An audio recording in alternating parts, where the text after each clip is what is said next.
Hello everyone, welcome back to Buried Files. Tonight we venture into the frozen frontier of terror with 8 of the most disturbing true Alaskan missing tourist horror stories ever documented.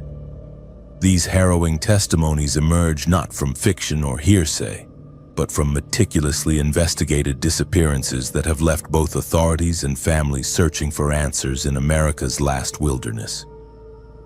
Each account exposes the unforgiving nature of Alaska's remote landscapes, where tourists seeking adventure instead found themselves vanishing without explanation into the vast tundra, treacherous mountains, and endless stretches of Arctic wilderness. The evidence has been carefully gathered from official reports, witness statements, and search and rescue documentation, guaranteeing that every detail remains grounded in verifiable fact, though certain personal identifiers have been altered to respect the privacy of those affected. If you have not yet become part of our dedicated community of true horror followers, please subscribe to Buried Files and enable the notification bell so you never miss an episode when we explore the darkness that lurks in our world. Make sure to leave a comment below sharing your thoughts on these cases or any experiences you may have had in Alaska's remote wilderness. Your engagement helps us continue bringing these important stories to light. The final text message from Dr. Marites Buenafe arrived at her family's phones at exactly 7:35 in the morning on July 1st, 2025. The 62-year-old physician from Lexington, Kentucky had typed out her plans with the methodical precision that characterized everything she did. She was taking the Mount Roberts tramway to the summit and would hike the popular Gold Ridge to Gastineau Peak Trail, a moderately challenging 4-mile route that promised spectacular views of Juneau and the surrounding wilderness. Her message was cheerful and confident, signed off with her characteristic optimism about the adventure that lay ahead. She had no way of knowing that those words would become the last communication her loved ones would ever receive from her. Dr. Buenafe had been traveling aboard the Norwegian Bliss cruise ship as part of a week-long Alaska expedition that had departed from Seattle, fulfilling a lifelong dream of exploring America's final frontier. She was not traveling alone on the cruise itself, having been accompanied by 2 family members who shared her passion for outdoor adventures and natural beauty. However, she had chosen to tackle this particular hike solo, confident in her abilities as an experienced outdoorswoman who had spent decades building the physical fitness and mental toughness required for challenging wilderness excursions. Her colleagues at UK Healthcare knew her as someone who approached both medicine and mountaineering with the same careful preparation and unwavering determination. The Mount Roberts tramway represented the perfect starting point for Dr. Buenafe's planned adventure, whisking visitors from Juneau's downtown area up 1,800 feet to a scenic overlook that served as the gateway to some of southeastern Alaska's most spectacular hiking opportunities. The tramway had been operating since 1996, providing safe and reliable access to trails that would otherwise require grueling climbs through dense temperate rainforest. From the summit station, hikers could choose from several well-marked routes that ranged from easy nature walks suitable for cruise passengers wearing street clothes to challenging backcountry treks that demanded proper equipment and wilderness experience. Security cameras captured Dr. Buenafe's arrival at the tramway's upper terminal around 7:30 that morning, showing her departing the visitor center buildings with the confident stride of someone who had done this type of hiking many times before. She appeared well prepared for the expedition, wearing appropriate outdoor clothing and carrying what seemed to be adequate supplies for the planned 4-hour round-trip hike. The weather conditions that morning were typical for southeast Alaska in early July. Cloudy skies with intermittent drizzle and temperatures in the mid-50s. Exactly the type of conditions that experienced Alaska hikers learn to expect and prepare for during the brief summer season. The Gold Ridge to Gastineau Peak trail that Dr. Buenafé had chosen was described by hiking websites as moderately challenging but extremely popular among both locals and tourists who wanted to experience Alaska's wilderness without venturing too far from civilization. The trail gained approximately 900 feet of elevation over its 4-mile length, winding through subalpine meadows filled with wildflowers during the summer months before reaching exposed ridgeline areas that offered panoramic views of the Gastineau Channel, Douglas Island, and the ice-capped peaks of the Coast Range. On clear days, hikers could see for dozens of miles in every direction, but the frequent clouds and precipitation that characterized southeast Alaska's maritime climate often limited visibility to just a few hundred yards. The Norwegian Bliss was scheduled to depart Juneau at 1:30 that afternoon, giving Dr. Buenafé what should have been ample time to complete her planned hike and return to the ship. Cruise itineraries typically build in generous margins for passenger excursions, understanding that weather delays and other unforeseen circumstances can affect timing. However, when 1:30 arrived without any sign of Dr. Buenafé, ship personnel began the standard protocols for passengers who failed to return by the all-aboard deadline. They attempted to contact her through the ship's public address system and tried calling her cell phone, but received no response to either method of communication. By 3:15 that afternoon, with the Norwegian Bliss already departed from Juneau and Dr. Buenafé still missing, her family members contacted local authorities to report her disappearance. The Alaska State Troopers immediately launched a comprehensive search and rescue operation, coordinating with multiple agencies that had extensive experience in southeast Alaska's challenging terrain. Juneau Mountain Rescue, widely regarded as one of the most skilled volunteer search and rescue organizations in the state, deployed their most experienced teams to begin systematic ground searches along the trail Dr. Buenafé had planned to hike. The initial search efforts benefited from the long daylight hours of early July, when Juneau experiences nearly 19 hours of usable light each day. Ground teams equipped with specialized equipment began hiking the Gold Ridge Trail in both directions, looking for any signs that Dr. Buenafé had passed through the area or encountered difficulties along the route. Search and rescue dogs trained to detect human scent were brought in from Southeast Alaska Dogs for organized ground search, a volunteer organization that had participated in dozens of successful rescues throughout the region. The dogs would prove crucial in search operations, as their sensitive noses could detect traces of human presence that might be invisible to even the most experienced human searchers. Aerial searches began almost immediately, utilizing both Alaska State Trooper helicopters and aircraft from the United States Coast Guard that were specially equipped for search and rescue operations in Alaska's demanding conditions. The helicopters carried thermal imaging equipment capable of detecting body heat through forest canopies and cloud cover, technology that had proven successful in previous search operations throughout southeast Alaska. However, the weather conditions that had been merely unpleasant for hiking became serious obstacles for aerial searches, with low clouds and intermittent precipitation limiting visibility and making it dangerous for aircraft to operate at low altitudes in the mountainous terrain. The search operation expanded dramatically on the second day, with more than a dozen professional volunteers from Juneau Mountain Rescue joining Alaska State Troopers and Juneau Police Department officers in an extensive grid search that utilized drones, additional search dogs, and expanded ground teams. The searchers methodically covered every accessible area along the planned hiking route, looking not only for Dr. Buenafé herself, but for any equipment, clothing, or other signs that might indicate what had happened during her hike. Despite these exhaustive efforts, the teams found no trace of the missing physician, a result that was both frustrating and increasingly ominous as the hours turned into days. Weather conditions continued to hamper the search efforts throughout the second and third days, with low clouds and rain limiting the effectiveness of both ground and aerial teams.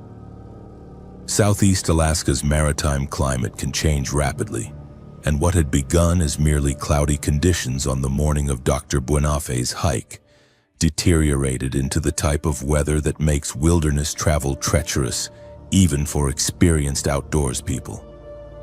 The combination of wet conditions, limited visibility, and steep terrain created hazardous conditions for the searchers themselves, forcing search coordinators to balance the urgent need to find Dr. Buenafe against the safety of the dozens of people risking their lives to locate her.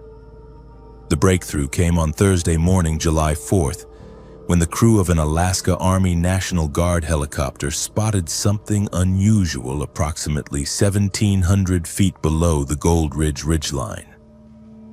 Using specialized equipment and flying techniques developed specifically for Alaska's challenging search and rescue environment, the helicopter crew was able to confirm that they had located Dr. Buenafe's body in an area that would have been extremely difficult for ground searchers to access safely.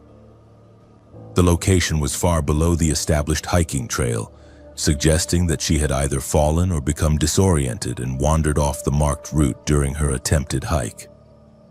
The recovery operation required careful coordination between Alaska State Troopers, Juneau Mountain Rescue, Temsco helicopters, and the Alaska Army National Guard, utilizing specialized high-angle rescue techniques to safely retrieve Dr. Buenafe's body from the remote location where she had been found. The challenging terrain and continued poor weather conditions made the recovery operation nearly as dangerous as the original search had been, demonstrating the extreme difficulties that face anyone who ventures into Southeast Alaska's wilderness areas without proper preparation and support. The successful recovery was a testament to the skill and dedication of Alaska's search and rescue community. But it came too late to save Dr. Buenafe's life. Dr. Buenafe's body was transported to the Alaska State Medical Examiner's office for an autopsy that would determine the exact cause of her death, though the circumstances of her discovery suggested that she had likely fallen from the ridge area during her attempted hike. The investigation would examine whether weather conditions, equipment failure, medical emergency, or other factors had contributed to the tragedy that claimed the life of a skilled physician who had simply wanted to experience the natural beauty of Alaska during her vacation.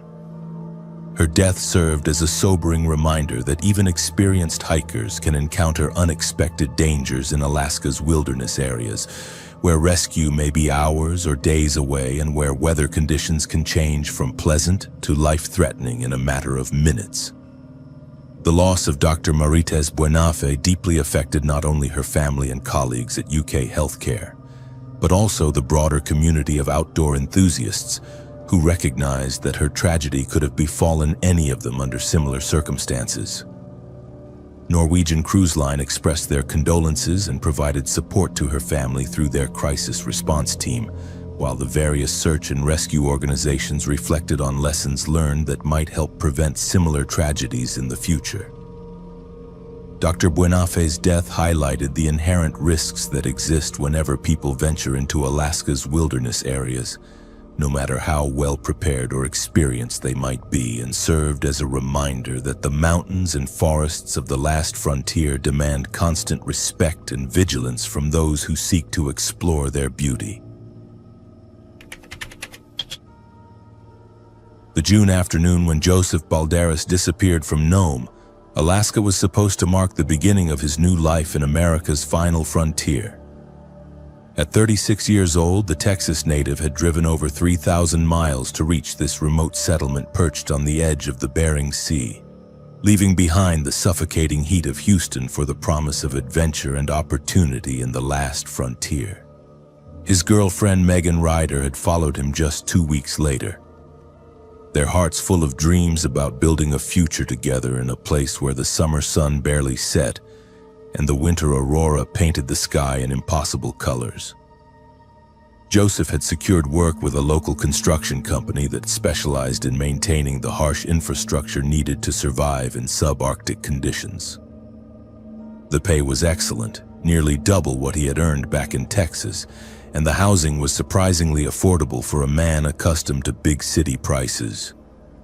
Nome might have been isolated, accessible only by small aircraft or seasonal barge, but it offered something Houston never could: the chance to be part of a tight-knit community where everyone knew your name and your neighbors would risk their lives to help you survive the brutal winters that claimed the unprepared. Megan had been more hesitant about the move, concerned about leaving her teaching job and the family they had known all their lives. But Joseph's enthusiasm proved contagious, and his detailed phone calls describing the stunning landscapes and genuine warmth of the locals gradually won her over. He talked about hiking the tundra that stretched endlessly toward the horizon, about learning to pan for gold in the creeks where prospectors had struck it rich over a century ago, about the incredible silence that settled over the land when the wind stopped blowing. In his letters, he painted pictures of a place where they could truly start fresh, away from the complications and disappointments that had followed them in Texas. The couple had been planning their engagement for months, with Joseph intending to propose during the brief summer when Nome transformed from a snow-covered outpost into a bustling hub of mining activity and tourism. He had already picked out a ring from one of the local jewelry stores, a simple band embedded with genuine Alaskan gold that would symbolize their new beginning in this incredible wilderness. Their wedding would be small and intimate, perhaps held on the beach where the Bering Sea met the tundra, with the midnight sun providing natural illumination for their ceremony. On June 24th, Joseph set out alone for what was supposed to be a short hiking expedition into the tundra northeast of Nome. He had been planning the trip for days, studying topographical maps with local residents who warned him about the deceptive nature of the landscape, where gentle rolling hills could quickly give way to treacherous bogs and hidden creeks. The weather forecast called for clear skies and temperatures in the mid-60s, perfect conditions for exploring the wildflowers that carpeted the Arctic plains during the brief summer season. He carried a fully stocked backpack with emergency supplies, a GPS unit, and enough food and water for 2 days, even though he planned to return by evening.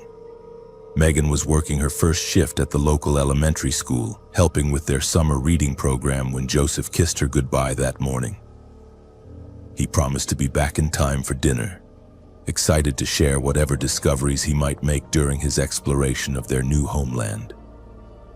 She remembers him standing in their tiny apartment doorway, backpack slung over his shoulder, his face bright with the kind of anticipation she had not seen since they were teenagers planning their first camping trip together. That image would haunt her for years afterward. Joseph silhouetted against the endless Arctic daylight, waving goodbye with no idea he would never return home. When Joseph failed to appear by midnight, Megan began making phone calls to his co-workers and the few local friends they had begun to cultivate. Nome operated on a different schedule during the summer months, with many residents staying active well into the traditional nighttime hours, taking advantage of the perpetual daylight to accomplish tasks that would be impossible during the dark winter months. But nobody had seen Joseph since he left town that morning, and his cell phone went straight to voicemail, suggesting he was either in an area with no coverage or his battery had died. The Nome Police Department launched a search operation at dawn the next day, coordinating with Alaska State Troopers and local volunteer search and rescue teams who knew the surrounding terrain better than anyone. They found Joseph's backpack approximately 8 miles northeast of town, sitting upright against a small boulder as if he had carefully placed it there before walking away. The backpack contained all of his supplies: food, water, emergency shelter, first aid kit, even his wallet and identification. The only items missing were the clothes he had been wearing and the small digital camera he always carried to document their Alaskan adventures. What disturbed the search teams most was the complete absence of any trail leading away from the backpack. The tundra around Nome preserves footprints remarkably well during the summer months, when the permafrost creates a solid base beneath the surface vegetation. Joseph's tracks were clearly visible, leading to the spot where they found his pack, but there were no footprints indicating which direction he might have traveled afterward. The search dogs brought in from Anchorage lost his scent at the same location, as if he had simply vanished into the thin Arctic air. As the search expanded to cover over 50 square miles of tundra, Megan began learning about Nome's dark history of unexplained disappearances. Local residents, initially reluctant to discuss the subject with outsiders, gradually opened up about the 24 people who had vanished from the area between 1960 and 2004. Most of the missing were men between the ages of 20 and 40, many of them newcomers to Alaska, who had come north seeking work or adventure just like Joseph. The FBI had investigated these disappearances extensively but never found evidence of foul play, concluding that the harsh environment and isolation were the most likely explanations. The revelation that Joseph was not Nome's first unexplained disappearance sent shockwaves through the small community and created deep divisions among residents. Some believed that discussing the missing people would damage Nome's reputation and hurt the tourism industry that provided crucial seasonal income. Others argued that the families deserved answers and that ignoring the pattern would only put more lives at risk. Longtime residents whispered about everything from serial killers to supernatural forces, while newer arrivals like Megan demanded thorough investigations and accountability from law enforcement. Megan threw herself into researching every detail of the previous disappearances, spending countless hours at the Nome Library and interviewing elderly residents who remembered the earlier cases. She discovered disturbing patterns. Many of the missing had been described as experienced outdoorsmen who should have known how to survive in the wilderness. Several had left behind personal belongings in locations where they seemed to have vanished without explanation, and almost none of the bodies had ever been recovered despite extensive searches. The lack of physical evidence was particularly troubling in a landscape where human remains should be preserved by the cold, dry conditions. The search for Joseph continued for 3 weeks, utilizing helicopters, all-terrain vehicles, trained search dogs, and dozens of volunteers who combed every accessible square mile of tundra around Nome. Alaska State Troopers brought in specialized equipment designed for Arctic conditions, including ground-penetrating radar that could detect buried objects beneath the permafrost. The Coast Guard searched the coastline in case Joseph had somehow made his way to the Bering Sea, while local pilots flew grid patterns over the vast wilderness that stretched toward Siberia. Despite these exhaustive efforts, no trace of Joseph was ever found. As summer turned to autumn and the search was officially suspended, Megan faced the devastating reality that she might never know what happened to the man she had planned to marry.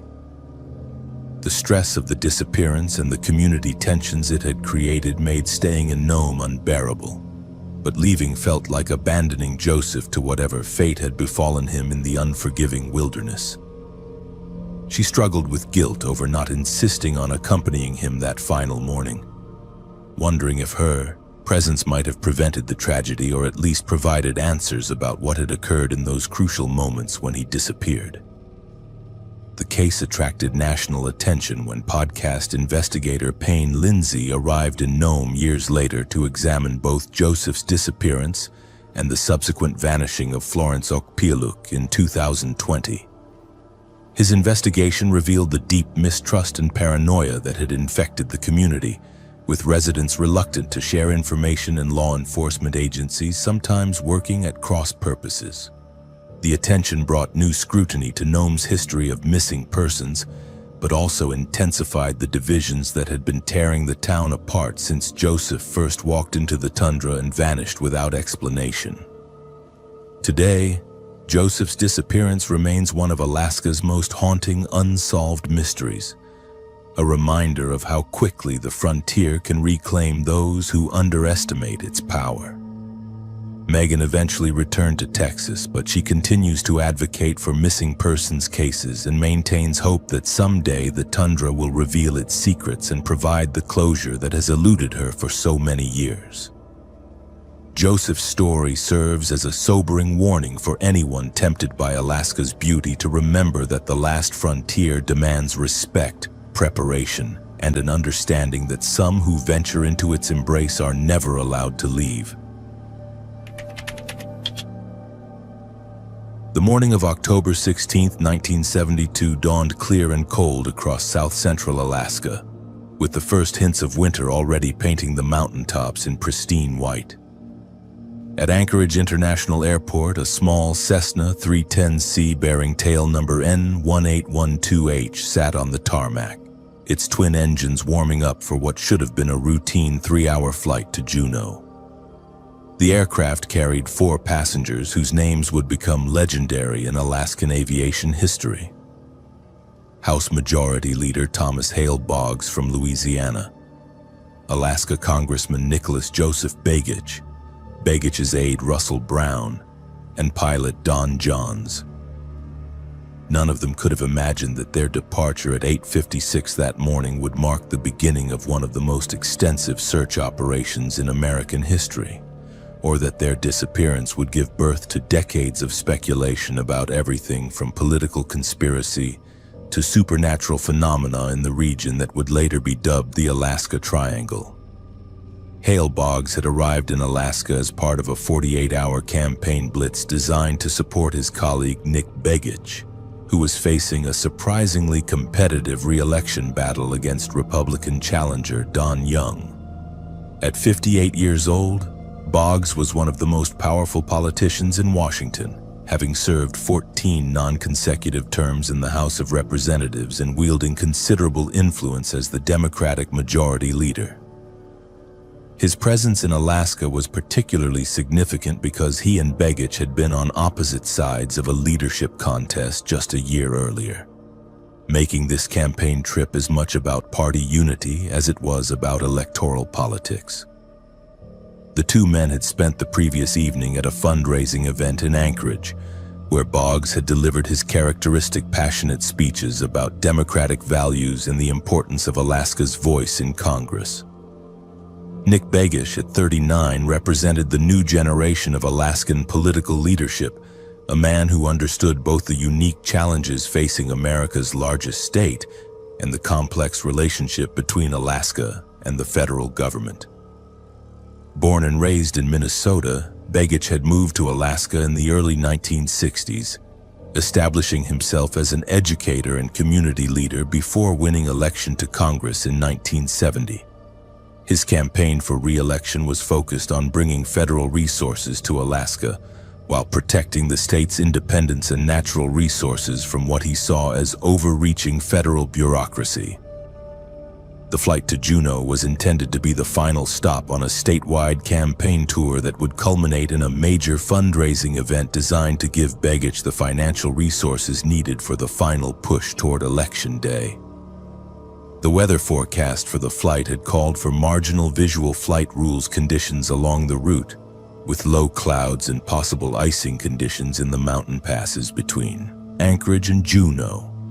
Don Johns, the pilot employed by Pan Alaska Airways, was an experienced aviator who had flown this route numerous times and understood the challenges posed by Alaska's rapidly changing weather patterns. The Cessna 310C was a capable twin-engine aircraft, well-suited for Alaska's demanding conditions. Equipped with the necessary instruments for flying in challenging weather and powered by reliable engines that had proven themselves throughout the state's aviation community. However, the aircraft was not equipped with an emergency locator transmitter, despite Alaska state regulations that had recently been enacted requiring such devices on aircraft operating in the territory. At 9:09 that morning, Don Johns made his final radio contact with Anchorage Air Traffic Control, requesting updated weather information as the aircraft approached the mountainous terrain surrounding Portage Pass. This routine communication gave no indication of any problems aboard the aircraft, and weather conditions at the time appeared to be within acceptable limits for the flight to continue. The planned route would take the Cessna through some of Alaska's most spectacular but challenging terrain, including mountain passes where sudden weather changes could create treacherous flying conditions and vast wilderness areas where a downed aircraft might remain hidden for decades. After that final radio transmission, N1812H vanished from all radar screens and never made another verifiable radio contact, disappearing somewhere over the trackless wilderness between Anchorage and Juneau. When the Cessna failed to arrive in Juneau by its scheduled arrival time of noon, airport authorities initiated standard overdue aircraft procedures, attempting to establish radio contact and alerting search and rescue coordinators about the missing flight. By early afternoon, it became clear that something serious had happened to the aircraft carrying two of America's most prominent politicians, and a massive search operation was launched that would eventually involve every branch of the military, the Coast Guard, Civil Air Patrol, and dozens of civilian pilots who volunteered their aircraft and expertise. The initial search focused on the planned flight route, particularly the mountain passes and glaciated terrain where weather-related accidents were most likely to occur. The search operation that followed would become the largest and most extensive in Alaskan history, ultimately involving more than 400 aircraft and thousands of personnel over the course of 39 days. Coast Guard cutters searched the waters of Prince William Sound and the Gulf of Alaska, while Army and Air Force helicopters combed the mountainous terrain along the flight route.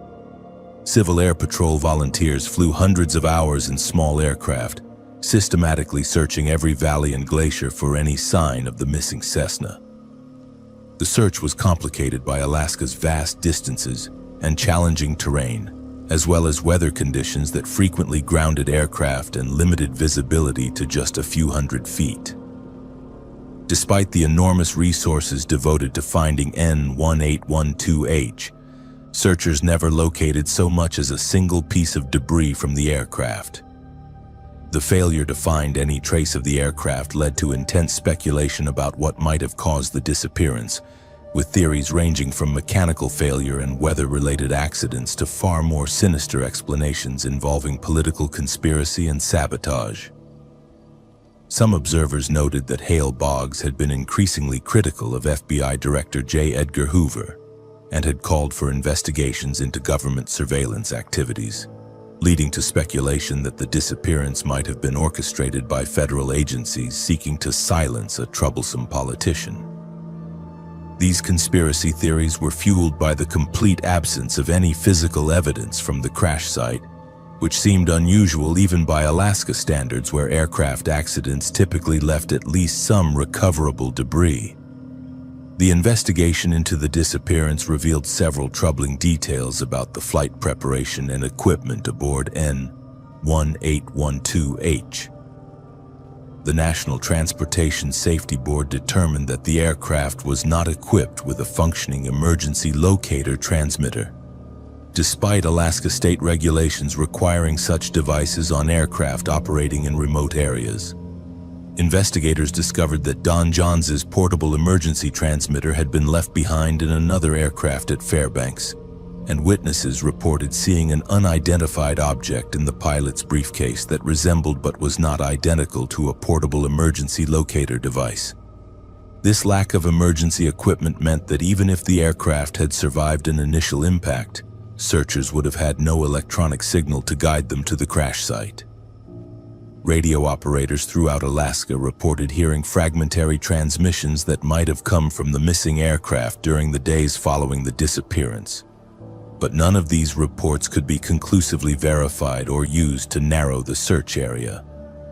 The reported transmissions included garbled voices that some listeners believed sounded like distress calls. But the poor quality and brief duration of these signals made positive identification impossible. These unconfirmed radio contacts only added to the mystery surrounding the flight, raising questions about whether the aircraft had survived an initial emergency, only to crash later in a location even more remote than the planned flight route. The political implications of the disappearance became apparent almost immediately, as both Boggs and Begich were on the ballot for the November election despite being missing and presumed dead.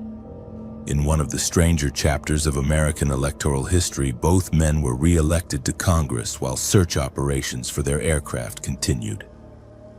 Hale Boggs was succeeded in office by his wife Lindy, who would serve 8 terms representing Louisiana's 2nd Congressional District, while Nick Begich was ultimately replaced by his Republican challenger Don Young, who would go on to serve Alaska in Congress for the next 49 years until his own death in 2022. The Begich family would continue to play a prominent role in Alaska politics, with Nick's descendants serving in various elected offices, including the United States Senate and the mayoralty of Anchorage. The disappearance of N1812H would become the foundational case for what paranormal investigators later dubbed the Alaska Triangle, a vast area of wilderness bounded roughly by Anchorage, Juneau, and Barrow, where an unusually high number of aircraft and people have vanished without explanation. Proponents of supernatural theories point to the Boggs-Begich disappearance as evidence that mysterious forces operate within this region, noting the complete absence of any recoverable debris and the failure of such an extensive search operation to locate even the smallest trace of the aircraft. Skeptics argue that Alaska's challenging terrain and weather conditions provide sufficient explanation for the disappearance, particularly given the aircraft's lack of proper emergency equipment and the marginal weather conditions along the flight route. Modern technology has renewed interest in solving the 53-year-old mystery, with some investigators suggesting that climate change and glacial melting might eventually reveal the wreckage of N1812H. Several military aircraft that crashed in Alaska during the 1940s and 1950s have been discovered in recent years as glaciers retreat and expose previously hidden crash sites, raising hopes that the Boggs-Begich aircraft might someday be found. Advanced search technologies including satellite imagery, ground-penetrating radar, and sophisticated aircraft tracking systems have been proposed for renewed search efforts, though the vast size of the potential search area continues to present enormous challenges. The legacy of the October 16, 1972 disappearance extends far beyond the immediate political consequences, serving as a sobering reminder of the dangers that continue to face aviators operating in Alaska's unforgiving environment. The case influenced federal aviation regulations requiring emergency locator transmitters on aircraft, potentially saving lives in subsequent aviation emergencies. More broadly, the disappearance of 2 prominent American politicians in Alaska's wilderness underscored the state's remoteness and the risks accepted by anyone who ventures into its vast interior, whether by aircraft, boat, or on foot. Today, the mystery of N1812H remains one of Alaska's most enduring unsolved cases, a testament to the power of the wilderness to reclaim those who dare to challenge its dominion. The autumn wind carried the scent of salt and approaching winter across Nome's West Beach on September 28, 2021, when Florence Okpialuk made her final decision to disappear. The 36-year-old Alaska Native woman had been living in the weathered canvas tent for nearly 3 weeks, part of a growing encampment of homeless individuals who had found themselves displaced in Alaska's harsh economic reality. Florence had moved to Nome from the remote village of Wales, population 145, seeking better opportunities and medical care for her chronic health conditions. What she found instead was a housing crisis that left her camping on the windswept beach while waiting for assistance from overwhelmed social services agencies. Florence's journey to Nome reflected the struggles faced by many Alaska Native people who leave their traditional villages seeking employment, education, or health care in larger communities.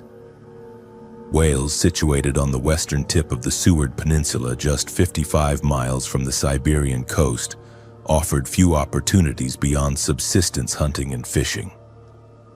The village had no running water, limited electricity, and healthcare services that required expensive flights to Nome or Anchorage for anything beyond basic first aid.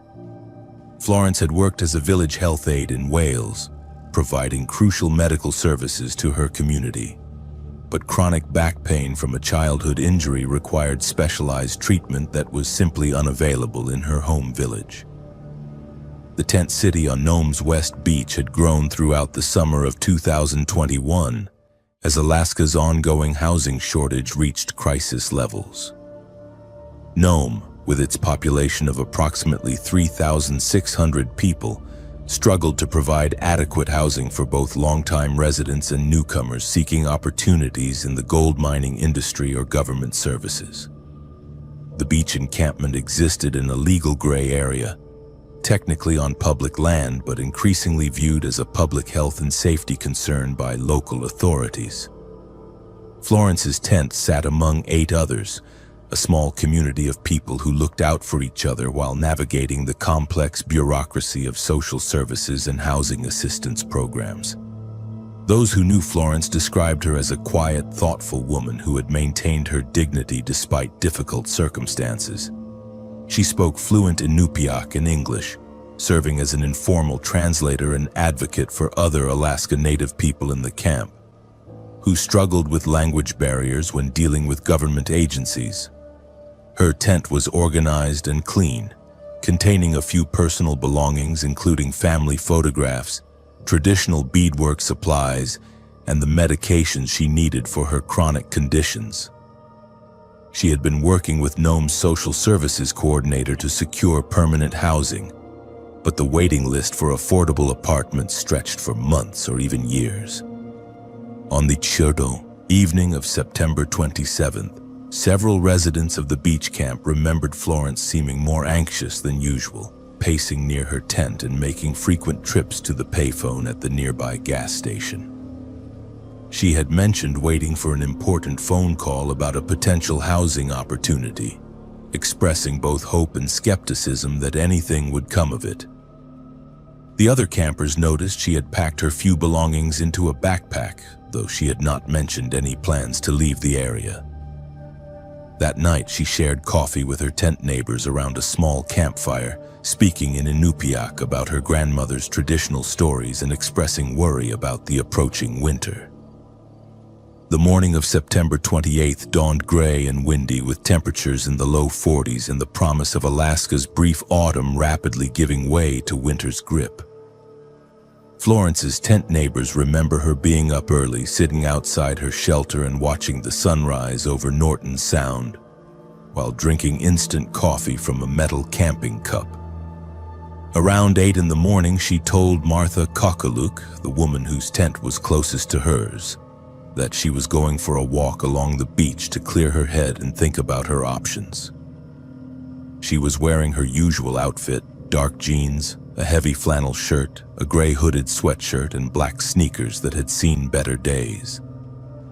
Martha would later tell investigators that Florence seemed different that morning, more focused and determined than she had appeared in recent days. The two women had developed a friendship based on their shared experience of displacement from traditional villages, and Martha recognized signs of stress and decision-making in her friend's demeanor. Florence had mentioned feeling overwhelmed by the complexity of the housing assistance application process and frustrated by the seemingly endless requirements and documentation needed to qualify for help. She expressed particular anxiety about the approaching winter, knowing that the beach camp would become uninhabitable once Nome's brutal weather arrived in earnest. When Florence failed to return to her tent by afternoon, Martha initially assumed she had found indoor shelter for the day or was dealing with paperwork at one of the social services offices. However, as evening approached and temperatures began dropping, the other camp residents grew concerned and began searching the immediate area. They found Florence's tent exactly as she had left it, with her sleeping bag, medications, and identification documents still inside. Most disturbingly, her heavy winter coat remained in the tent, despite the cooling weather that would have made the garment necessary for anyone planning to spend extended time outdoors. The search expanded the next morning when Martha contacted Nome Police Department to report her friend missing. Officer David Kokiok, himself an Alaska native who understood the cultural nuances of the situation, interviewed the other camp residents, and began organizing a systematic search of Nome's limited road system and the extensive beach areas surrounding the community.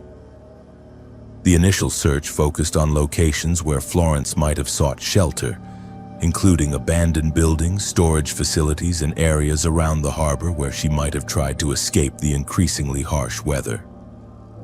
Alaska State Troopers joined the search operation on the second day, bringing additional personnel and specialized equipment designed for wilderness searches in Alaska's challenging environment. Trooper Jeff Jacobson, who had extensive experience with missing persons cases involving Alaska Native individuals, coordinated with local tribal organizations and traditional knowledge holders who understood the area's geography and hazards.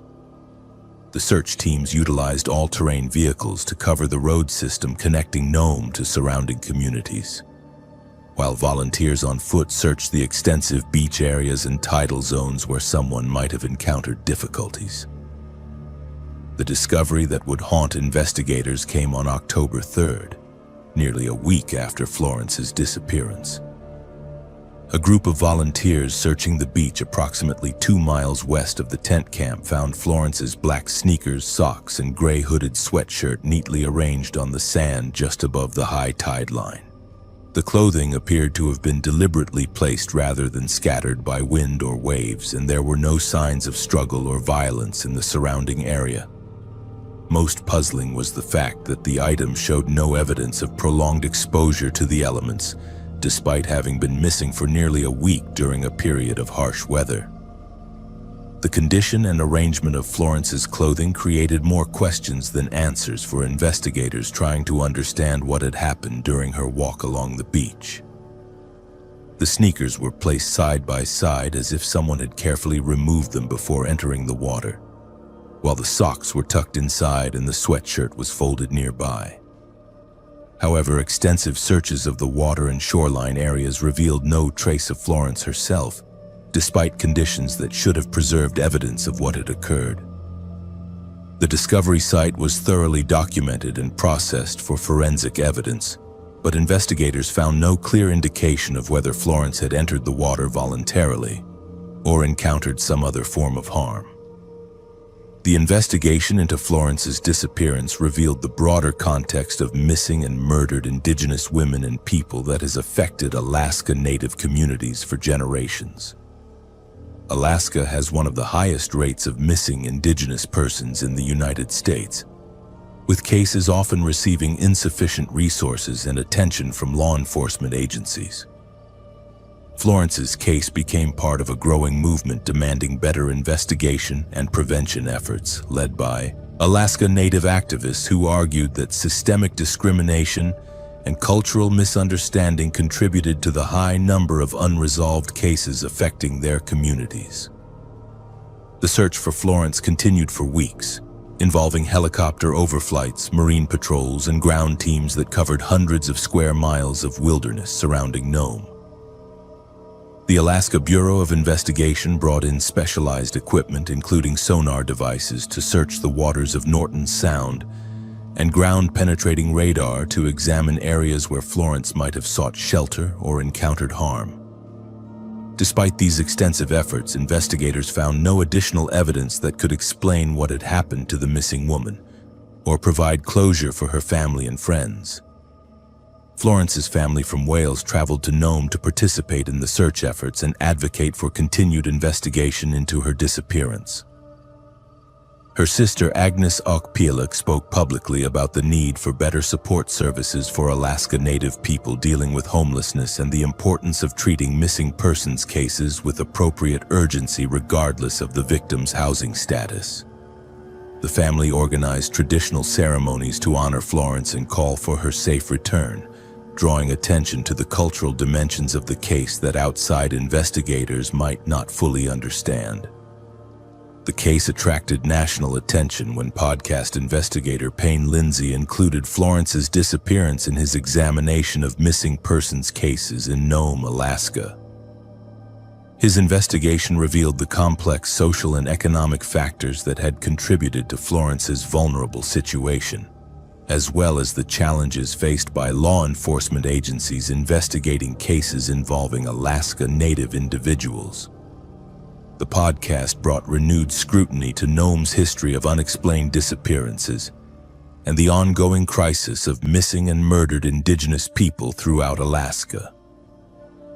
Today, Florence Okpielik's disappearance remains officially classified as an open missing persons case, with Alaska State Troopers continuing to follow up on any new information that might explain what happened during her walk along Nome's West Beach. Her tent was eventually removed from the beach encampment, but her personal belongings were carefully preserved by investigators who hoped that someday new evidence might provide answers for her family. Florence's case serves as a sobering reminder of the vulnerabilities faced by Alaska Native people dealing with homelessness and displacement, and the urgent need for better support systems to prevent similar tragedies in America's most remote communities. The weathered fishermen gathered around the scarred wooden table at Port Protection's only saloon tell the story of Lucas Avery with the kind of hushed reverence reserved for the dead and the disappeared. It was a tale that had grown in the telling over the past 3 years, acquiring new details and darker implications with each retelling. But the core facts remained as solid and unforgiving as the granite cliffs that surrounded their remote southeast Alaska community. Lucas Avery, a 32-year-old maritime engineer from Portland, Oregon, had come to Port Protection in August of 2021 seeking the kind of authentic Alaskan experience that cruise ships and tour packages could never provide. Port Protection sits on the northern tip of Prince of Wales Island, a community so remote that it lacks basic infrastructure most Americans take for granted. No roads connect it to the outside world. No electrical grid powers its scattered homes, and no cell phone towers carry signals across the dense temperate rainforest that blankets the surrounding mountains.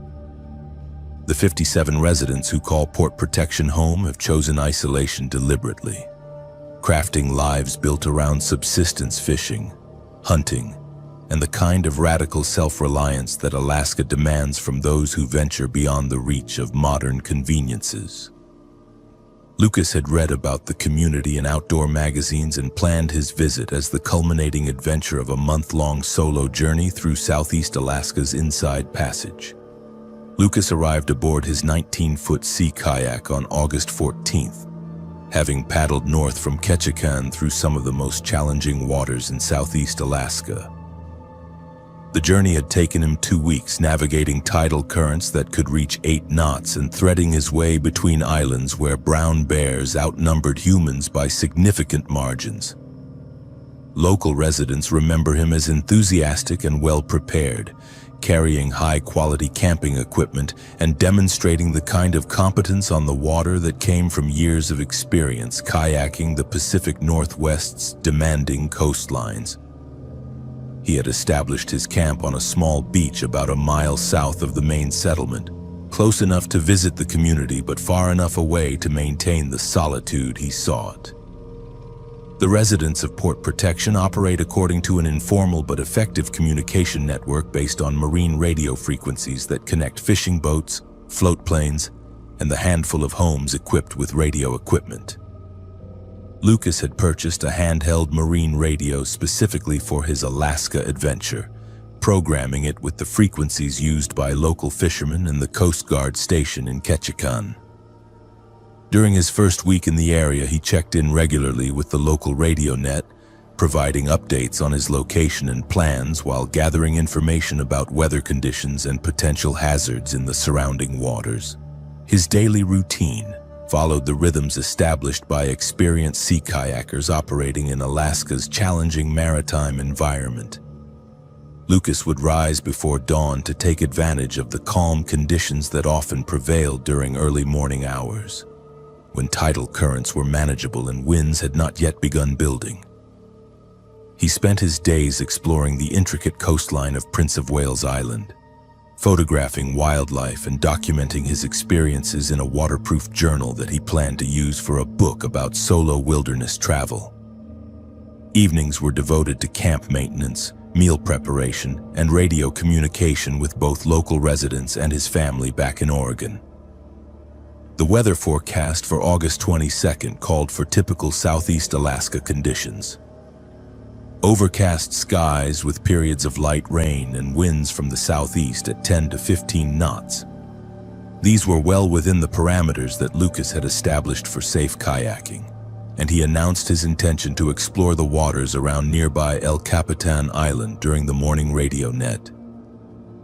Several local fishermen acknowledged his transmission and advised him to monitor Channel 16 for any changes in weather conditions, as Southeast Alaska's maritime climate could deteriorate rapidly without warning.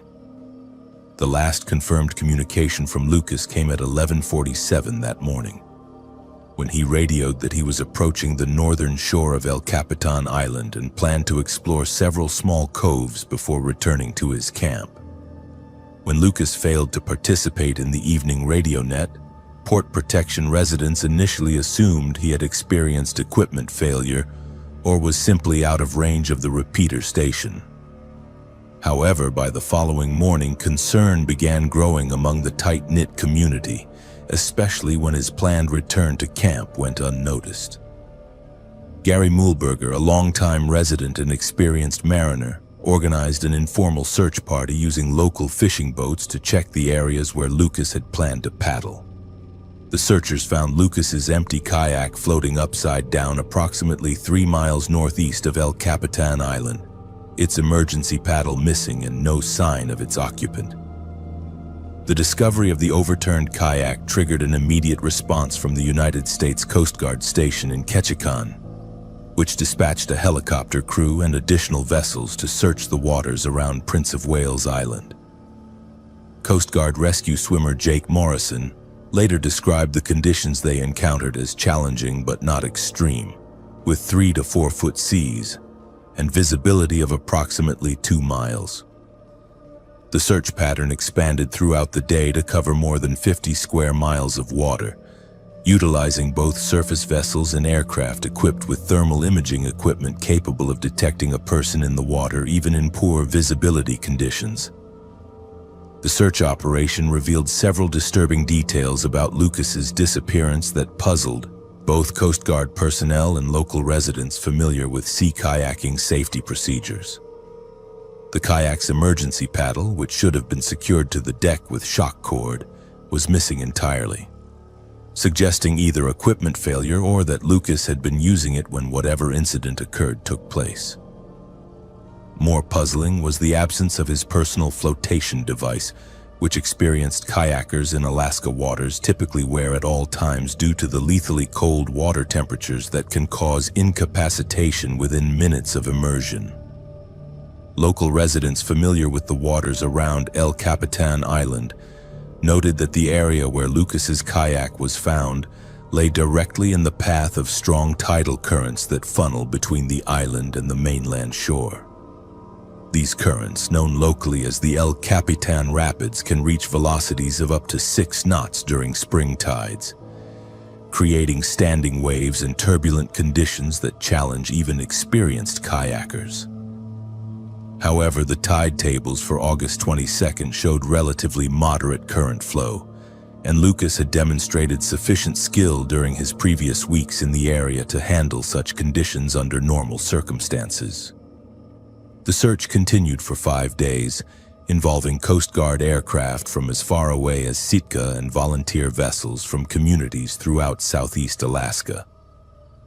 Searchers combed hundreds of miles of coastline, knowing that Southeast Alaska's complex geography could carry debris or a person dozens of miles from the initial incident location. The search dogs brought in from Juneau lost any scent trail at the water's edge near Lucas's camp, confirming that he had departed by kayak as planned, but providing no additional information about what might have happened during his final paddle. Weather conditions during the search operation included periods of dense fog that limited visibility and occasionally grounded aircraft, highlighting the challenging environment that kayakers face in Southeast Alaska waters. Local fishermen participating in the search efforts noted several anomalies during the days following Lucas's disappearance, including unusual behavior by marine mammals and birds that some attributed to the presence of orcas or other large predators in the area. While predator encounters involving sea kayakers are extremely rare, the remote waters around Prince of Wales Island support populations of both orcas and stellar sea lions that could potentially pose hazards to small watercraft. The official search was suspended after a week when Coast Guard commanders determined that survival in the 50-degree water temperatures was no longer possible, even for someone wearing appropriate cold water protection. However, port protection residents continued informal searches for several more weeks, checking remote beaches and coves where debris from Lucas's kayaking gear might have washed ashore. These efforts recovered several items of equipment that were positively identified as belonging to Lucas, including a waterproof storage bag containing his journal and camera, but provided no additional clues about the circumstances of his disappearance. The investigation into Lucas's disappearance examined several potential explanations, ranging from equipment failure and medical emergency to encounters with marine wildlife or extreme weather conditions. The National Transportation Safety Board conducted a preliminary investigation into the incident, interviewing local residents and examining the recovered kayak for evidence of structural failure or impact damage. However, the investigation was hampered by the absence of witnesses and the limited physical evidence available from the scene of the disappearance. Lucas's family traveled to port protection following the unsuccessful search, seeking closure and answers that the investigation had been unable to provide. His parents established a memorial fund supporting maritime safety education and search and rescue operations in Southeast Alaska, while his sister Sarah continued advocating for improved emergency communication systems in remote areas where cell phone coverage was non-existent. The family also worked with the Coast Guard to improve notification procedures for solo kayakers operating in Alaska's remote waters. The story of Lucas Avery's disappearance became part of the folklore surrounding port protection, joining other tales of mariners who had challenged Southeast Alaska's unforgiving waters and lost. Local residents speak of his case as a reminder that even experienced outdoors people can encounter hazards that prove insurmountable, and that Alaska's wilderness demands constant vigilance and respect from those who venture into its embrace. The empty beach where Lucas had established his final camp serves as an unofficial memorial to his memory, and a sobering reminder of the risks that accompany any attempt to experience Alaska's authentic wilderness.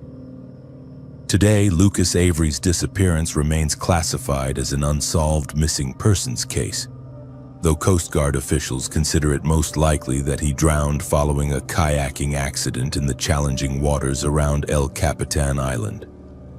His story continues to influence safety discussions among sea kayakers planning expeditions in Southeast Alaska, serving as a cautionary tale about the importance of emergency preparedness and communication systems when venturing into some of the most remote waters in North America. The mystery of what exactly happened during his final paddle may never be solved, but Lucas's legacy lives on in the improved safety practices adopted by other adventurers seeking to experience Alaska's maritime wilderness. The northern lights danced across the star-studded sky like ethereal ribbons of green and gold, casting an otherworldly glow over the remote backcountry lodge nestled deep in the Susitna Valley. Molly Winthrop pressed her face against the frosted window of her guest cabin, mesmerized by the aurora borealis display that had drawn her away from the warmth of Vermont's familiar forests to this wilderness sanctuary 60 miles northwest of Anchorage. At 43, the freelance nature photographer had built her career documenting wildlife and landscapes across North America, but Alaska's raw beauty represented the pinnacle of her artistic ambitions. The Aurora Lodge, a collection of rustic cabins accessible only by float plane or snow machine, promised the kind of pristine wilderness experience that modern tourism rarely provided. Molly had arrived at the lodge 3 days earlier aboard a vintage de Havilland Beaver floatplane piloted by Jake Morrison, a taciturn Alaskan who had been flying passengers and supplies to remote locations for over 2 decades. The 40-minute flight from Anchorage had taken them over endless expanses of boreal forest punctuated by frozen lakes and mountain peaks that pierced the horizon like ancient sentinels. The Aurora Lodge sat on the shore of Mirror Lake, a pristine body of water surrounded by towering spruce trees, and accessible only during the brief summer months when aircraft could land on water or during winter when the frozen surface could support small planes equipped with skis. The lodge itself consisted of a main building housing the dining room, common area, and owner's quarters, surrounded by 8 individual guest cabins that could accommodate up to 20 visitors during peak season. During Molly's February visit, she was one of only 6 guests, sharing the remote sanctuary with 2 other photographers from California, a wildlife biologist from the University of Alaska Fairbanks, and a retired couple from Minnesota who had been visiting the lodge annually for 15 years. The intimate group size created a family-like atmosphere where guests shared meals, stories, and the profound silence that characterized Alaska's winter wilderness. Lodge owner Robert Hendricks had purchased the property in 1998 after retiring from a career as a commercial airline pilot, drawn by the same pristine wilderness that attracted his guests. He had spent years upgrading the facilities while maintaining their rustic character, installing a diesel generator for electricity, a sophisticated water filtration system, and communication equipment that could reach emergency services in Anchorage despite the remote location. Hendricks prided himself on providing guests with authentic wilderness experiences while maintaining the safety standards that came from his aviation background and decades of living in Alaska's challenging environment. The evening of February 15th began like most others at the Aurora Lodge, with guests gathering in the main building after dinner to share stories and watch for aurora activity through the large windows that faced north toward the Brooks Range. Molly had spent the day photographing wildlife tracks in the fresh snow, documenting the intricate patterns left by snowshoe hares, ptarmigan, and the occasional wolf pack that traversed the frozen landscape. She had captured stunning images of ice formations along the lake shore and was planning to venture out later that night if the aurora forecast proved accurate. Weather conditions that evening were ideal for aurora viewing, with clear skies, minimal wind, and temperatures hovering around -20 degrees Fahrenheit. The National Weather Service had issued an aurora forecast predicting moderate to strong activity, and the lodge's location far from any light pollution offered unobstructed views of the northern horizon where the displays typically appeared most prominently. Molly had prepared her camera equipment earlier in the day, checking battery levels and ensuring her tripod was properly adjusted for the long exposures required to capture the aurora's ethereal movements. Around 10:30 that evening, the first faint green glow appeared on the northern horizon, gradually intensifying into the spectacular display that had drawn photographers from around the world to Alaska's winter wilderness. Molly bundled herself in multiple layers of insulation, gathered her camera gear, and stepped out into the crystalline night air that immediately began freezing the moisture in her breath. She established her photography position about 200 yards from her cabin near the lakeshore where the aurora's reflection would create mirror images in the polished ice surface. The other guests had also ventured outside to witness the celestial display, with some choosing to watch from the heated comfort of the main lodge while others braved the extreme cold to experience the aurora more intimately.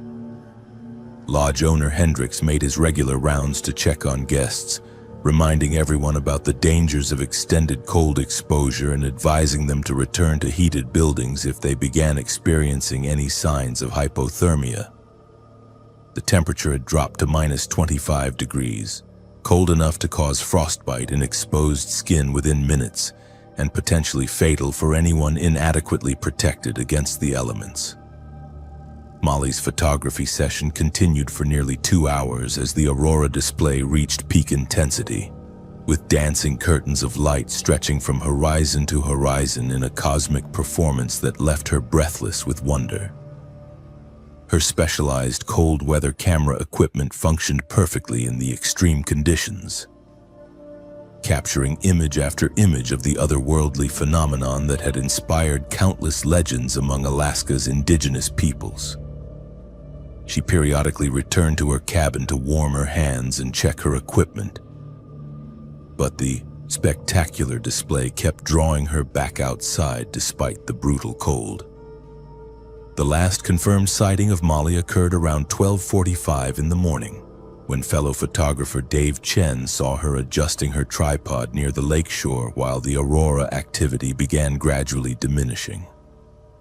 Chen had been photographing from a location closer to the main lodge and noticed Molly's silhouette against the starlit snow as she continued working despite the increasingly bitter cold. He considered approaching her to suggest returning to the warmth of the buildings, but decided against interrupting what appeared to be a productive photography session for someone experienced enough to manage her own safety in challenging conditions. When Molly failed to appear for breakfast the following morning, Hendricks knocked on her cabin door and discovered it unlocked with no sign that she had returned after her aurora photography session. Her camera equipment was missing, suggesting she had been carrying it when whatever incident occurred took place.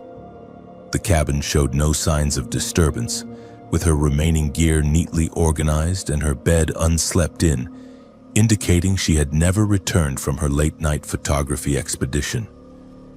Most troubling was the absence of her heavy winter parka, which remained hanging in the cabin closet despite the lethal cold that would have made such protection essential for survival.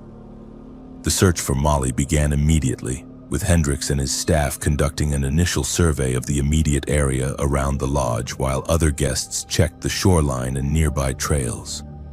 Alaska State Troopers were notified by radio, but severe weather conditions prevented immediate helicopter support, leaving the initial search efforts to lodge personnel and guests who understood the urgency of finding someone exposed to Alaska's winter wilderness.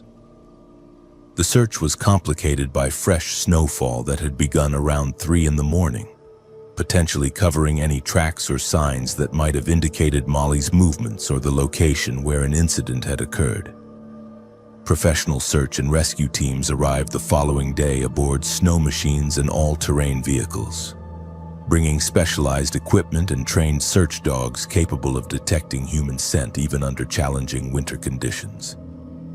The teams systematically covered expanding search grids around the lodge, paying particular attention to the lakeshore area where Molly had been photographing and any terrain features that might have posed hazards during nighttime travel. Despite these extensive efforts, searchers found no trace of Molly or her camera equipment, an outcome that seemed impossible given the limited area where she could have traveled on foot in the extreme cold. The search expanded to include helicopter overflights once weather conditions improved, with aircraft equipped with thermal imaging technology that could detect heat signatures even in heavily forested terrain. Pilots familiar with Alaska's search and rescue operations noted that the pristine snow conditions should have preserved any evidence of Molly's movements, making the absence of tracks or disturbance signs particularly puzzling. The helicopter searches covered more than 50 square miles of wilderness surrounding the lodge, including remote valleys and ridgelines where someone might have wandered if disoriented by cold or equipment failure. As days passed without discovering any trace of Molly, theories about her disappearance ranged from cold weather accidents and wildlife encounters to more speculative explanations involving the mysterious phenomena that some associated with Alaska's remote wilderness areas. Lodge guests and staff reported unusual sounds during the nights following her disappearance, including distant howling that could have been wolves or wind, and unexplained lights that might have been aircraft or aurora activity. These accounts contributed to an atmosphere of unease that affected everyone at the remote lodge. The investigation revealed that Molly had been an experienced cold-weather photographer who understood the dangers of Alaska's winter environment and typically took appropriate precautions when working in extreme conditions. Her camera equipment included backup batteries and cold-weather protection systems that should have functioned reliably in the conditions she encountered that night. However, investigators noted that even experienced outdoors people could encounter unexpected equipment failures or medical emergencies that might lead to life-threatening situations in Alaska's unforgiving environment. The search for Molly continued for 2 weeks before being officially suspended, though lodge owner Hendricks and other local residents maintained informal searches throughout the remainder of the winter. Spring searches after the snow melted revealed no additional evidence that might explain her disappearance, leaving her family and friends without the closure they desperately sought. The Aurora Lodge continued operating, but Hendricks installed additional safety equipment and implemented more stringent guest monitoring procedures to prevent similar incidents. Today, Molly Winthrop's disappearance remains an unsolved mystery that has become part of the folklore surrounding Alaska's remote wilderness lodges. Her case serves as a sobering reminder that even experienced outdoors people can encounter hazards that prove insurmountable in Alaska's challenging environment, where help may be hours or days away and where weather conditions can change from manageable to life-threatening within minutes. The dancing aurora that drew her to that frozen lake shore continues to attract photographers and adventure seekers. But Molly's story ensures that visitors understand the respect that Alaska's wilderness demands from all who venture into its embrace. The mist hung heavy over Resurrection Bay as the massive Norwegian Star glided toward the port of Seward, its 15 decks carrying 3,400 passengers eager to experience the raw majesty of Alaska's Kenai Peninsula. Among them stood Anthony Rios, a 51-year-old civil engineer from Albuquerque, New Mexico, who had spent months planning this Alaskan cruise as a celebration of his recent divorce settlement and a chance to reconnect with the wilderness photography that had been his passion before marriage and career demands consumed his time. He leaned against the ship's railing on Deck 7, watching the towering peaks of the Chugach Mountains emerge from the morning fog like ancient guardians protecting the secrets of America's last frontier. Anthony had booked the cruise independently, seeking solitude and adventure after 23 years of marriage that had ended amicably but left him questioning the direction of his life. His ex-wife, Patricia, had received their house in Santa Fe's foothills, while Anthony kept their shared photography equipment and the freedom to pursue the travel adventures they had always postponed for more practical concerns. The Norwegian Star's 7-day inside passage itinerary promised glacier viewing, wildlife encounters, and most importantly for Anthony, access to some of Alaska's most spectacular hiking opportunities during the ship's port calls in Ketchikan, Juneau, and Seward. The ship docked in Seward at 6:30 that morning, with passengers scheduled to disembark for various shore excursions ranging from luxury coach tours to challenging backcountry adventures. Anthony had researched the area extensively, ultimately choosing a guided glacier trek to the terminus of Exit Glacier, located within Kenai Fjords National Park about 10 miles from downtown Seward. The 8-hour excursion would take participants through temperate rainforest, across rocky moraines, and finally onto the glacier itself, offering unparalleled opportunities for the landscape photography that had drawn Anthony to Alaska in the first place.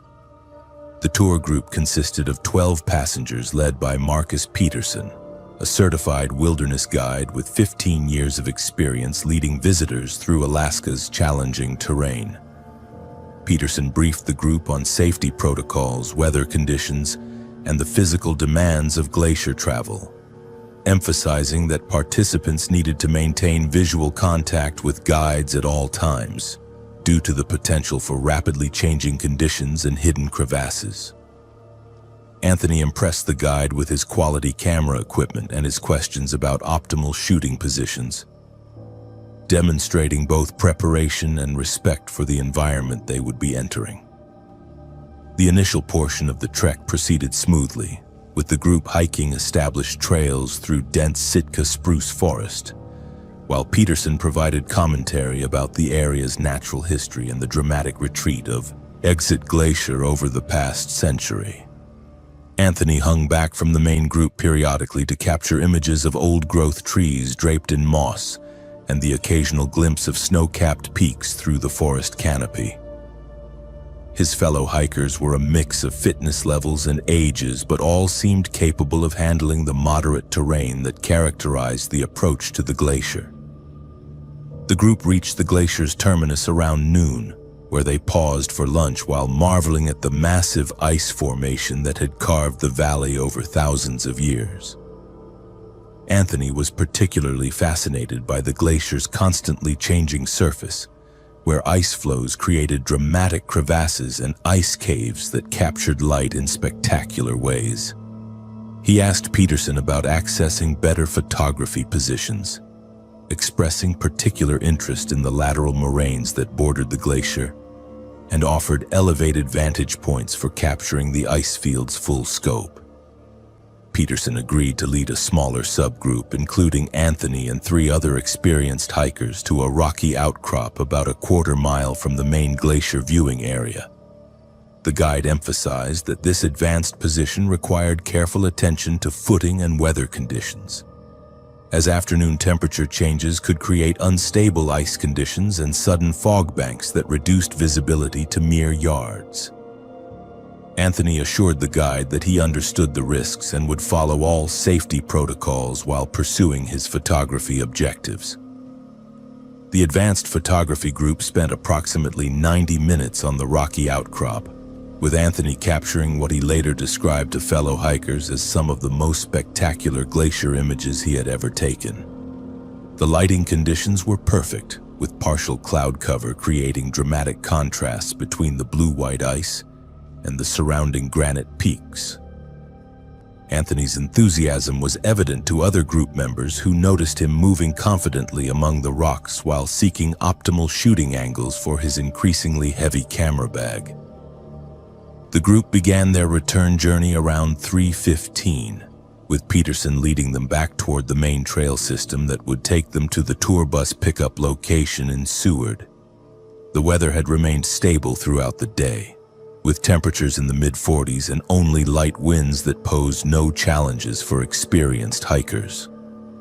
Anthony continued photographing during the return journey, occasionally asking the group to pause while he captured images of wildlife or particularly striking landscape features along the trail.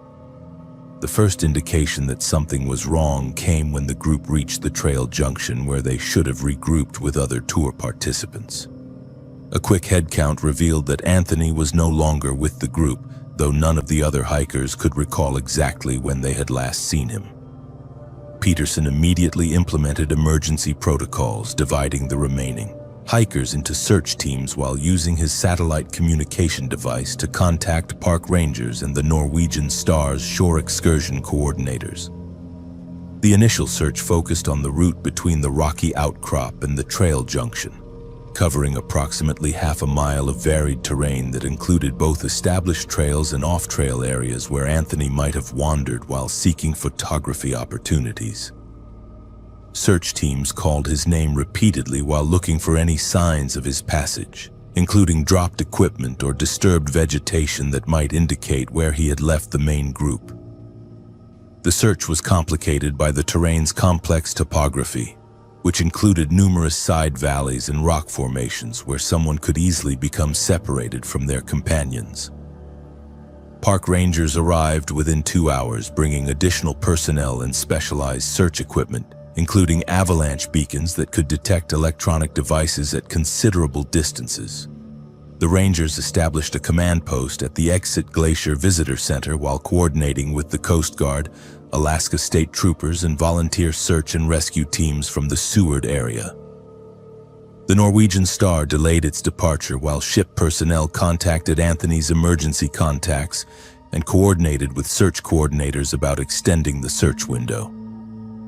The The search operation expanded dramatically on the second day, with helicopter crews from the Alaska National Guard joining ground teams that had worked through the night despite challenging weather conditions.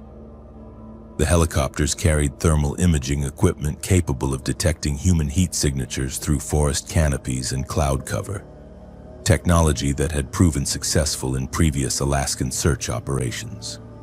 However, the complex terrain around Exit Glacier presented unique challenges for both ground and aerial searchers, with numerous valleys and rock formations that could hide someone from detection. Search teams discovered Anthony's camera on the third day, found approximately 1 mile from where he had last been seen by fellow tour participants. The camera was located in a steep-sided ravine that had been carved by glacial meltwater, sitting on rocks about 30 feet below the rim where Anthony might have been photographing the scenic gorge. The camera appeared undamaged and contained hundreds of images from Anthony's Alaska cruise, including spectacular shots taken during his final glacier trek that documented his movements up until the time of his disappearance. The discovery location raised troubling questions about what had happened to Anthony after he became separated from his tour group. The ravine where his camera was found offered dramatic photography opportunities with a small waterfall and interesting rock formations that would have appealed to someone seeking unique landscape images. However, the steep terrain would have required extreme caution to access safely, and the loose rock surfaces could have created hazardous conditions for anyone attempting to climb down for better shooting positions. Analysis of the images stored on Anthony's camera revealed a progression of photographs taken throughout the day, with the final images captured at the rocky outcrop where the tour group had spent time before beginning their return journey. Camera timestamp data suggested that Anthony had continued photographing after the group began moving, potentially explaining how he had become separated from his companions. The final images showed no signs of distress or emergency conditions, suggesting that whatever incident occurred had happened after Anthony stopped taking photographs. The search continued for 8 days, involving more than 50 personnel and covering over 20 square miles of challenging wilderness terrain. Searchers utilized trained search dogs, helicopter overflights, ground-penetrating radar, and even divers who explored deep pools in the glacial streams where Anthony might have fallen.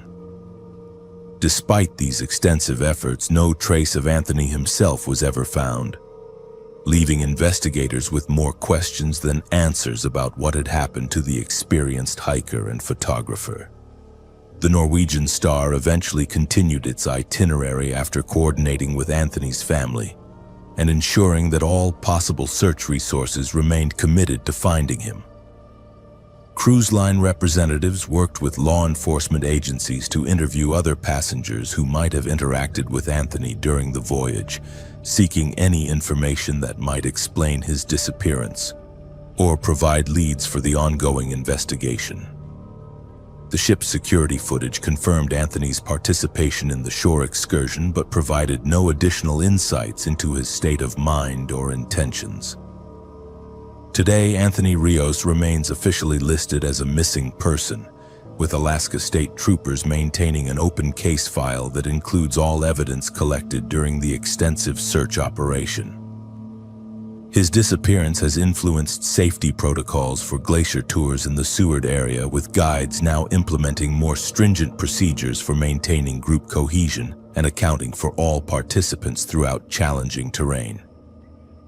The mystery of what happened to Anthony in those final moments serves as a sobering reminder that Alaska's wilderness can claim even experienced visitors who understand and respect its dangers, leaving families and investigators searching for answers that may never come.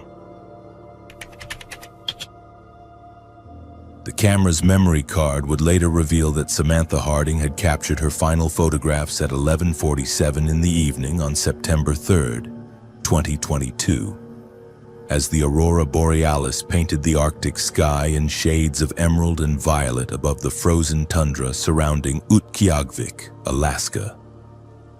The 29-year-old travel blogger from Baltimore had spent 6 days documenting life in America's northernmost community, formerly known as Barrow.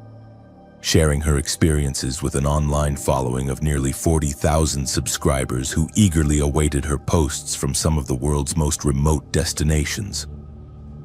Her last Instagram story, posted just hours before she vanished, showed her bundled in Arctic gear beside a frozen river, promising her followers the most spectacular Northern Lights footage they had ever seen. Samantha had built her reputation as an adventure travel blogger by seeking out destinations that other content creators avoided, places where luxury accommodations and reliable internet connections gave way to authentic cultural experiences and natural phenomena that could only be witnessed in the world's most isolated corners. Her blog, titled Wandering Beyond Borders, documented journeys to Mongolia's Gobi Desert, Iceland's volcanic highlands, and the remote villages of northern Norway. Alaska represented the culmination of her Arctic exploration series, a months-long project that had taken her from the temperate rainforests of southeast Alaska to the windswept tundra of the North Slope. The journey to Utqiagvik required careful planning and significant financial investment, as the community sits more than 300 miles north of the Arctic Circle and can only be reached by commercial flights from Anchorage or Fairbanks. Samantha had spent weeks coordinating with local guides and cultural liaisons, ensuring that her documentation of Inupiaq traditional life would be respectful and accurate. She had obtained the necessary permits for drone photography and invested in specialized Arctic camera equipment designed to function in temperatures that could drop to -40 degrees Fahrenheit even during the brief summer months. Her accommodation at the Top of the World Hotel placed her in the heart of Utqiagvik, a community of approximately 4,000 people who had adapted to life in one of Earth's most challenging environments. The hotel served as a gathering place for visitors ranging from climate researchers and oil industry workers to the occasional adventure tourist willing to pay premium prices for authentic Arctic experiences. Samantha quickly established relationships with local residents, including traditional whaling captain Moses Kanguk and his family, who agreed to share their knowledge of subsistence hunting and the cultural traditions that sustained Inupiaq communities through countless generations of Arctic survival. Her daily routine involved early morning photography sessions to capture the unique quality of Arctic light, followed by interviews with community members about their adaptation to climate change and the preservation of traditional knowledge. Samantha's blog posts from Utqiagvik revealed genuine respect for the challenges facing Arctic communities, avoiding the sensationalism that characterized many outsider accounts of life in extreme environments. She documented the construction techniques that allowed buildings to survive on permanently frozen ground, the complex logistics required to supply a community accessible only by air or sea, and the sophisticated traditional knowledge that enabled successful subsistence hunting in conditions that would quickly prove fatal to unprepared visitors. September 3rd marked the beginning of Samantha's final planned expedition, a solo photography journey to document the landscape surrounding Utqiagvik during the brief transition period between the endless daylight of Arctic summer and the approaching polar night.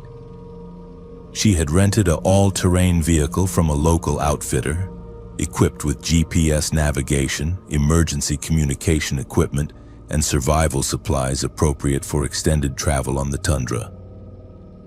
Her planned route would take her approximately 15 miles southeast of town to the banks of the Mead River, where she hoped to capture images of caribou migration and the dramatic interplay between tundra vegetation and the approaching winter freeze.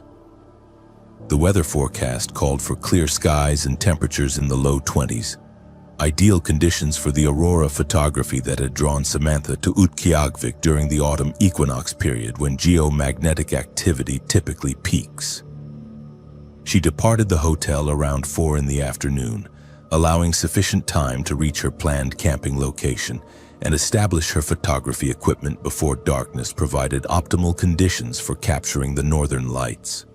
Her GPS device was programmed with waypoints marking her intended route and emergency shelter locations, while her satellite communicator provided two-way messaging capability with search and rescue coordinators in Anchorage. Local residents who saw Samantha departing remembered her enthusiasm about the planned photography session, as well as her careful preparation and respect for the Arctic environment that had claimed the lives of numerous visitors over the years. She carried redundant navigation systems, emergency shelter, and sufficient food and fuel for 3 days, following the survival protocols that experienced Arctic travelers consider essential for any journey beyond the immediate vicinity of permanent settlements.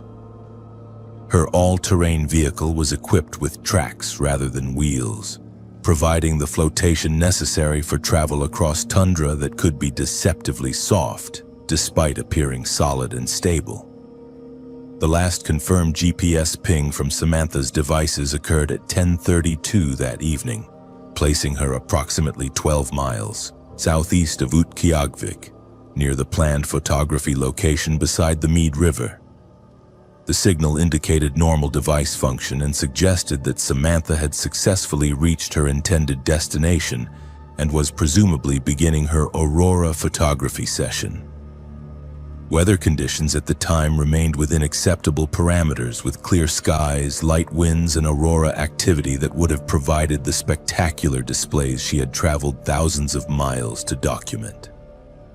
When Samantha failed to return to Utqiagvik by her planned departure time the following afternoon, hotel staff contacted local authorities who initiated emergency protocols for overdue travelers in the Arctic environment. The North Slope Borough Search and Rescue Coordinator assembled a team of volunteers familiar with the terrain between Utqiagvik and the Mead River, while Alaska state troopers prepared to deploy additional resources if the initial search efforts proved unsuccessful. The urgency of the situation was heightened by weather forecasts predicting deteriorating conditions that could make search operations extremely dangerous for both the missing person and rescue personnel. The search team located Samantha's abandoned all-terrain vehicle around noon on September 5th, approximately 2 miles from the last GPS coordinates, and showing no obvious signs of mechanical failure or accident. The vehicle was properly parked and secured, with Samantha's emergency supplies still inside, along with most of her camera equipment. However, her primary camera, tripod, and cold weather clothing were missing, suggesting that she had departed the vehicle voluntarily for what was intended to be a temporary photography expedition. Most puzzling was the absence of any tracks leading away from the vehicle, as the soft tundra should have preserved clear evidence of her direction of travel. The discovery of Samantha's camera equipment came 2 days later, found by searchers approximately 1 mile northwest of her vehicle near a small lake that offered dramatic foreground elements for aurora photography. The camera and tripod were positioned as if Samantha had been actively photographing when something caused her to abandon the equipment. The camera's memory card contained hundreds of images documenting her journey to Utqiagvik, including spectacular aurora photographs taken throughout the night of September 3rd that demonstrated both her technical skill and artistic vision as a photographer. Analysis of the final images revealed increasingly spectacular aurora displays that would have required Samantha to remain outside for extended periods while adjusting camera settings and composition. The timestamps indicated continuous photography activity until 11:47, when the image sequence abruptly stopped with no obvious technical malfunction or environmental factor that would have prevented continued shooting. The final photograph showed a particularly dramatic aurora curtain stretching across the entire sky, suggesting that conditions remained excellent for photography when whatever incident occurred took place. Search efforts expanded to include helicopter overflights equipped with thermal imaging technology, ground teams using trained search dogs, and underwater search specialists who examined the lake near where Samantha's camera was found. The search covered more than 100 square miles of tundra, utilizing techniques developed specifically for Arctic search and rescue operations, where vast distances and extreme weather conditions create unique challenges. Despite these extensive efforts, no trace of Samantha herself was ever discovered, leaving investigators with more questions than answers about her final hours in the Arctic wilderness. The investigation attracted attention from Samantha's substantial online following, with her blog subscribers and social media followers organizing their own research efforts to analyze her final posts and GPS data for any clues that professional searchers might have overlooked. Online investigators noted anomalies in her final photographs, including unexplained light sources that did not appear to be consistent with aurora phenomena. Though image analysis experts could not conclusively determine whether these represented technical artifacts or actual environmental conditions at the photography site. Local Inupiaq elders shared traditional knowledge about the dangers that could befall travelers in the Arctic landscape, including sudden weather changes, disorientation caused by the featureless terrain, and the psychological effects of extended exposure to the profound silence and isolation that characterize the tundra environment. The elders emphasized that even experienced outdoors people could encounter conditions that proved fatal within minutes, particularly during the transitional seasons when ice conditions and weather patterns could change rapidly. The search for Samantha Harding was officially suspended after 2 weeks, though North Slope Borough authorities maintained the case as an active missing persons investigation. Her family established a scholarship fund supporting Arctic research and traditional knowledge preservation, while her blog posts from Utqiagvik continued to serve as educational resources about Inupiaq culture and the challenges facing Arctic communities. The mystery of her disappearance became part of the folklore surrounding Alaska's vast wilderness, a reminder that even the most prepared adventurers must respect the power of forces beyond human control in America's final frontier. Today, Samantha's story serves as both inspiration and warning for adventure travelers seeking authentic experiences in remote destinations. Her respectful documentation of Inupiaq culture and her obvious preparation for Arctic travel demonstrate the careful approach required for responsible exploration, while her disappearance underscores the reality that Alaska's wilderness can claim even those who understand and respect its dangers. The northern lights continue to dance over the tundra where she vanished, witnessed now by the few travelers bold enough to venture into the Arctic darkness, carrying with them the sobering knowledge that some who seek to capture nature's most spectacular displays may become part of the landscape they came to document.